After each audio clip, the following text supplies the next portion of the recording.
عليكم ورحمة الله وبركاته. أهلا بكم يا حبايبي على قناتي إبداعات ندى.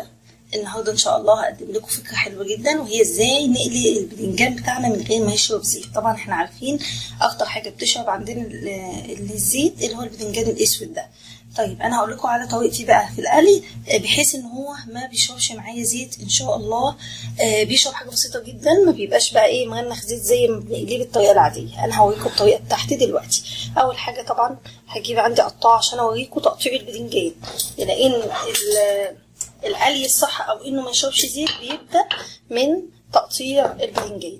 انا هجيب الاول كده البلانشه بتاعتي اللي هقطع عليها، واجيب عندي الباذنجانه اهو. انا ممكن اقشرها لو انت بتحبي تقشريها ماشي، ما بتحبيش، في ناس ما بتحبش تقشرها مفيش مشكله. انا ممكن بس ايه مش هقشرها كلها عشان نرضي كل الاذواق. نص تقشيره بس كده اهو. طبعا بالمقشره جميل جدا وبيطلع معاكي رقيق جدا، احسن ما تقشريه بالسكينه. جربوها بالمقشره هتعجبكم قوي وسهل كمان. طيب نيجي بقى لاهم نقطه وهي التقطيع. يبقى انا عندي التقطيع اول حاجه، وبعد كده في القلي اول حاجه بشيل الجزء ده. ما ينفعش بقى نقطع الباذنجان بالعرض كده زي ما احنا متعودين، ده من اكتر الاخطاء اللي بتخليه يشرب معايا زيت. امال اقطعه ازاي؟ نقطعه بالطول، بس طبعا دي كبيره فانا هقطعها 2. ما نقطعوش بقى دواير كده يا جماعه، ده بيشرب زيت. نخليه بالطول كده عكس الانسجه كده اهو بالطريقه دي. جربوها بس وان شاء الله هتعجبكم ومش هتلاقوه بيشرب زيت معاكم. شايفين انا قطعته بالطول ازاي؟ يعني بالطول مع الانسجه كده. طيب التانية نفس النظام اهو.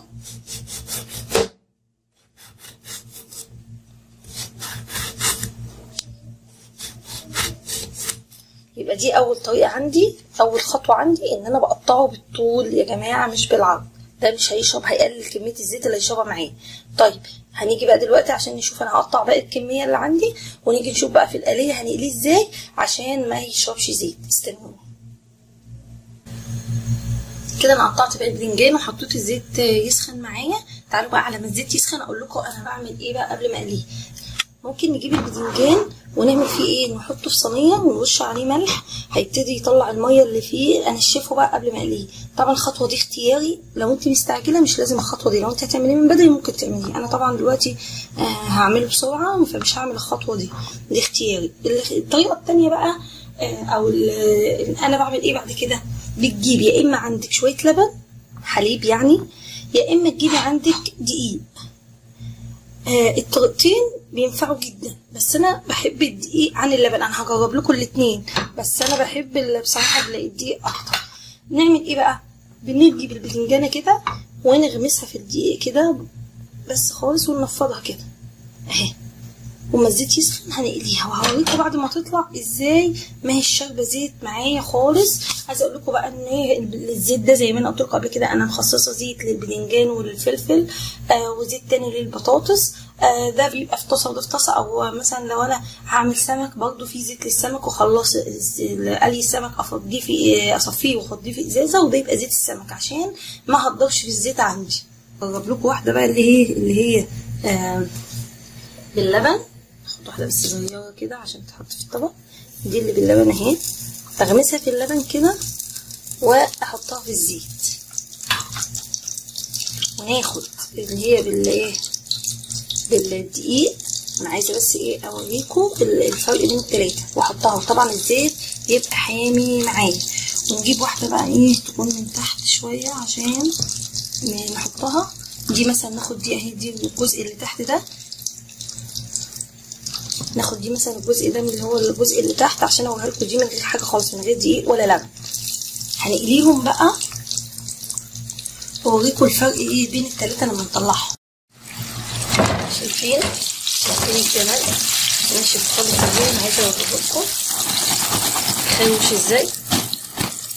دي الطاسه الثانيه اللي انا قليتها، شايفين اهو بيخلوش خالص، لا منخ زيت ولا اي شيء اهو.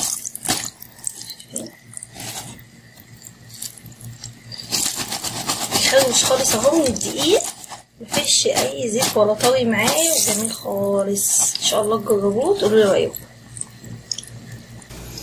شايفين ده الزيت اللي فيه عامل ازاي؟ باين جدا اهو في الكاميرا، في كمية زيت رهيبة اهو. ده اللي قليته من غير حاجة خالص، وده اللي انا قليته بالدقيق. طبعا ما بيطلع لي الزيت من جواه زي التاني اهو، ما بيطلعش زيت، ولا دي برضه ما بتطلعش زيت، فيها زيت بس مش زي دي. شايفين دي طرية، حتى دي في القوام بتاعها طرية خالص وشاربة زيت خالص اهي، شايفين؟ انما دي ماسكة نفسها وكريسبي ناشفة معايا شوية، زي فكرة يا جماعة البصل المقرمش بتاع الكشري اللي انا عملته معاكم. انا عملت لكم البصل بحيث ان هو ما يشربش زيت معاكم، وفعلا بيطلع ناشف وكريسبي ومش شارب زيت بالدقيق. لو انت حطيت عليه دقيق نفس الفكرة، انما من غير دقيق كان بيطلع لك شارب زيت خالص وطري معاكي. هي نفس الفكره في الباذنجان. اتمنى تكونوا استفدتوا النهارده من الفكره وتجربوها ان شاء الله وتقولوا لي رايكم، واشوفكم فكره تانية وفيديو تاني ان شاء الله. ما تنسوش تتابعوني على قناه تانية بيتك وجمالك. والسلام عليكم ورحمه الله وبركاته.